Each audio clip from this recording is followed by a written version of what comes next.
Hey guys, how's everybody? Hope you're all well. Put together a little video here from yesterday, which was actually Thursday, but we're going to call it Farmertec Friday because today's Friday when I plan on uploading it. Welcome to all the newcomers.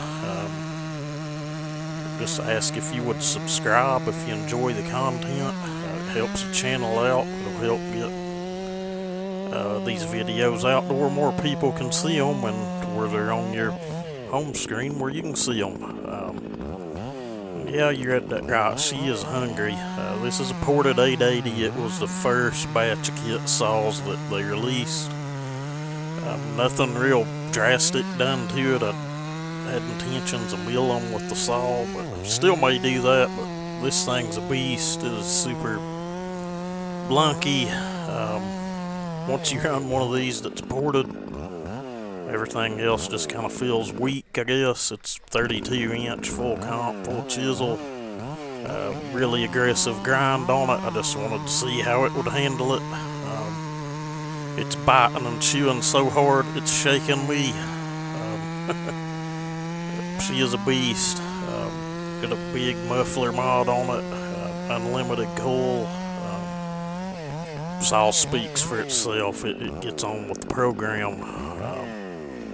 Didn't video a lot, but you know, I was like, well, we'll put something together and share it. And right here goes the aggressive chain. Didn't really hurt it that much. Good fine dirt like that really won't kill one right away, but we done a lot of chunking up with this thing, a lot. But something funny happened. We got like one of the last big rounds. I was cutting in it and the saw just went to idle. I'm guessing the trigger may have slipped off, trigger linkage. Not looked at it yet, but that's the only hiccup I've had with the saw. Could have been something I done assembling it, I doubt it, but I think it's just where I was pulling so hard on the saw. All of those big grounds of wood all the way back to the stump we chunked up with this thing. Some of them were more sound than others. That's what was weird about this log, where I stopped cutting the day we fell the tree. I was like, well, I'm gonna get some good slabs out of this, and so we got the cutting on it. It opened up, and there was probably like a 4-foot section of it that was really hollow in the center. And some of the sections before it wasn't that bad at all. And then, 2 or 3 feet on down the log, it was sound as could be. Just, I don't know, kind of weird.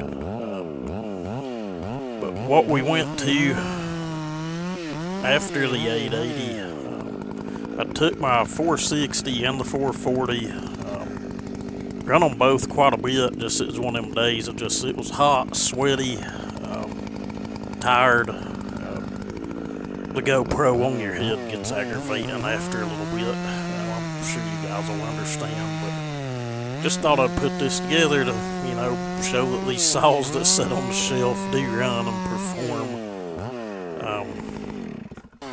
The chain on the 460 when we get to it, and there's a caption because I'd had thoughts on whether I wanted to narrate or not. And I watched it and I was like, well, it's a little still. We'll narrate a little bit. This chain was horrible. It was about worn out. Cutters busted up on it. You guys know the deal. But Dad was wanting to cut a bunch of stumps down. And that's what I put this together for. Put 24 on it. Got the chain ground up as good as I could get it. And, he got all the stumps cut down that he needed. But by the time I got it here to do this log, it was still cutting, but you had to dog in on it pretty daggone hard. But this chunk of wood here was solid, pretty dang solid too as well, that you can see. I think I even split this one apart, but I think that's the only video I've got of this saw. I'm sorry, we'll get it back out in another one and run it. It's a beast of a saw. This 440, I've had this thing quite a while, a few years. Just run it off and on.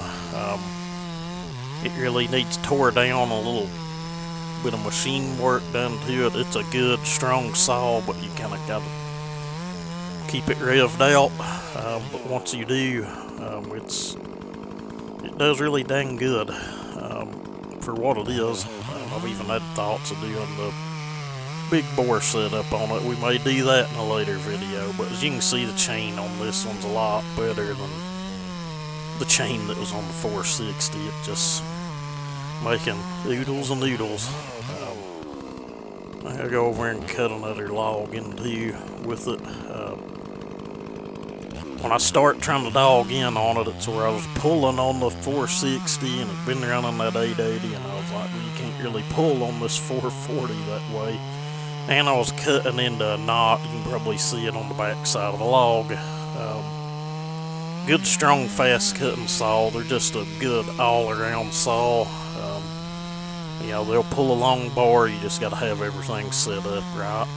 But we may go back into this one, do something different with it. But I don't know. I just hate tearing good running saws apart. And this is actually the first piece of wood I cut, but it's going to be the last one here. But anyway, again, you guys subscribe, follow, share, like. Everybody have a great day.